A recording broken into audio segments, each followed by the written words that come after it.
Mamy do czynienia z sytuacją, gdy oficjalnie przez powiązane z Białorusią biura podróży obywatele państw takich jak Irak czy Syria są zapraszani do Białorusi jako turyści. Otrzymują oficjalne wizy tego kraju. Płacą oni kilka tysięcy euro i mają zagwarantowane zakwaterowanie, po czym są przewożeni pod granicę Unii Europejskiej, najczęściej Polski lub Litwy, którą przekraczają w asyście białoruskich służb.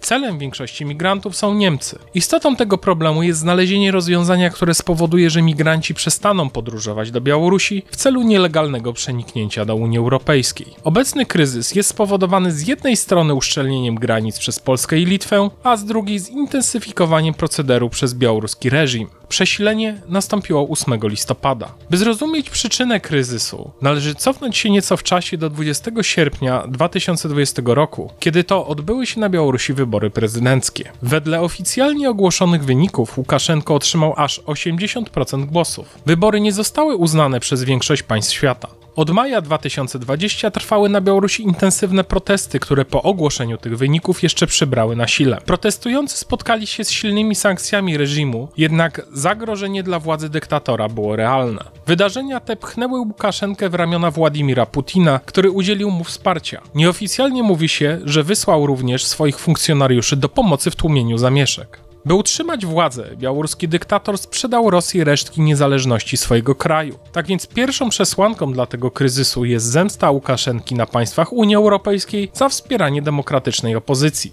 Właściwym architektem tych wydarzeń jest jednak Putin i Rosja, która ma co najmniej dwie własne istotne przesłanki, by podgrzewać ten kryzys. Pierwszą jest polityka energetyczna dotycząca m.in. gazociągu Nord Stream 2. Putin chce przedstawić Zachodowi całość Europy Środkowo-Wschodniej jako region niestabilny politycznie i wojskowo, tak by przesył surowców omijający te kraje wydawał się jedyną racjonalną opcją.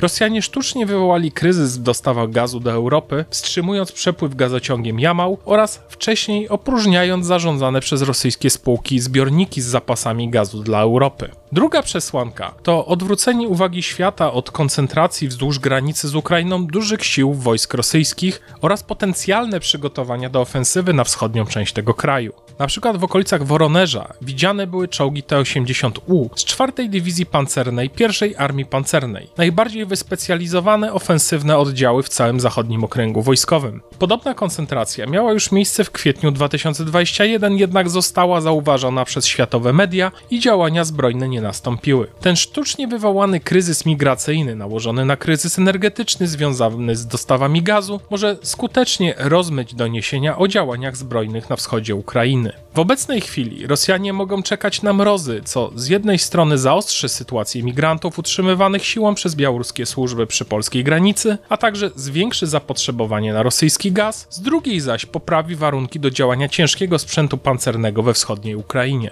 Ciekawą propozycję rozbrojenia tej sytuacji przedstawił Gerald Knaus, mianowicie Unia Europejska powinna wynegocjować, aby tych kilka tysięcy migrantów przyjęła Ukraina. Obietnica Łukaszenki i jego służb dla migrantów to możliwość przeniknięcia do Niemiec lub innych bogatych krajów Unii Europejskiej. Nie pozwalając na wywiązanie się z tej obietnicy, kolejni migranci nie będą mieli powodu korzystać z białoruskiej oferty.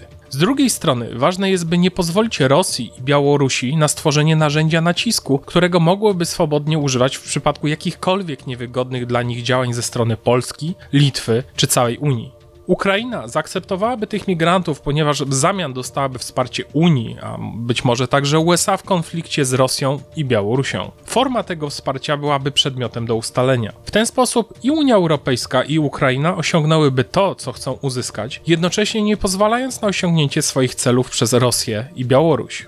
Materiał ten przedstawia problem w sposób bardzo pobieżny i uproszczony, jednak jego celem jest przede wszystkim spięcie klamrą wszystkiego, co się obecnie dzieje, czyli powiązanie tych przedstawianych często niezależnie wydarzeń w jedną całość. Zachęcam Was wszystkich do pogłębiania Waszej wiedzy na przedstawione tematy i do dyskusji w komentarzach.